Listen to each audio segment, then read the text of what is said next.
Nipsey actually gave us the opportunity to like produce. Like this is the first time like when we produced Victory Lap, like we really brought in, like he gave us the green light from the producers to the writers to the whatever we thought was dope. We tried to bring in, you know.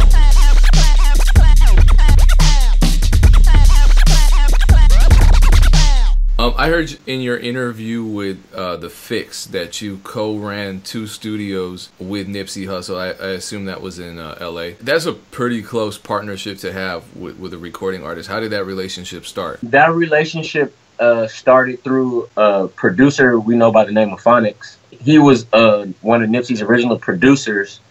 And when we first moved to LA, he was always telling us like Nipsey Hussle and J-Rock are going to be, you know, the future of music on the West Coast. And we was like right there to see it. So we just started building with Nipsey. We actually didn't actually work with Nipsey until 2012, but we've had a relationship with him since 2009. I was just going to ask you when, because I think I heard about Nipsey actually in New York, ironically, in 2008 when he had a mixtape out with a DVD that came with it, I believe it was. So you've been nurturing that relationship for a while before you even jumped in the studio. A lot of producers out here want to just jump into a situation where they're getting beats to an artist, and it took a little longer for you to create that musical rapport with Nipsey Hussle. What advice do you give producers as far as networking, relationship building goes? Just to be cool. You know what I'm saying? Like, not all the time you're going to get your way, but you just got to be cool in the situation. Like working with Nip, I feel like he liked us because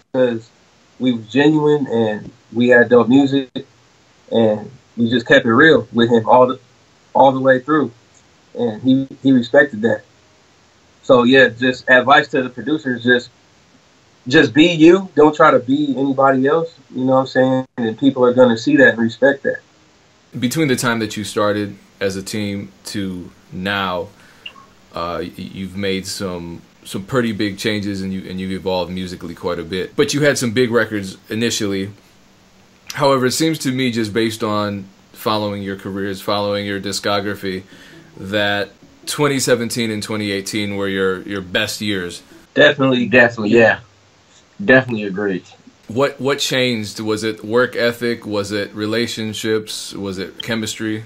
I just think like Nipsey actually gave us the opportunity to like produce. Like this is the first time like when we produced Victory Lap, like we really brought in, like he gave us the green light from the producers to the writers to the whatever we thought was dope. We tried to bring in, you know, like whatever we liked, and that was the difference, really. Like that relationship of that trusting. I guess you can say for a producer, the artist has to trust. In your Dub CNN interview, you said this. You said, "We went underground to work, and we just completed our greatest conquest ever." And you were referring to the Victory Lap album. I think that's an interesting description of your journey since 2012.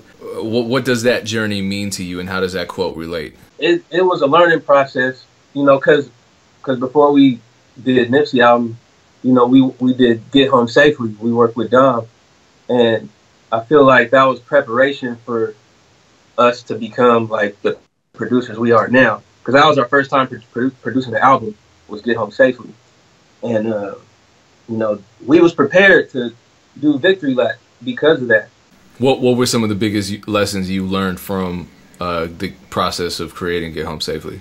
Working, like controlling the session, like working with musicians, and pretty much getting Dom to listen to us, like getting an artist to listen. Like that's probably the hardest part, because you know what I'm saying, like the artist wants something a certain way, and the producer has to help him achieve that. Even though like we'll try to be truthful and all that, but you know, it's a struggle sometimes, but we learned how to coordinate with the artist. Yeah.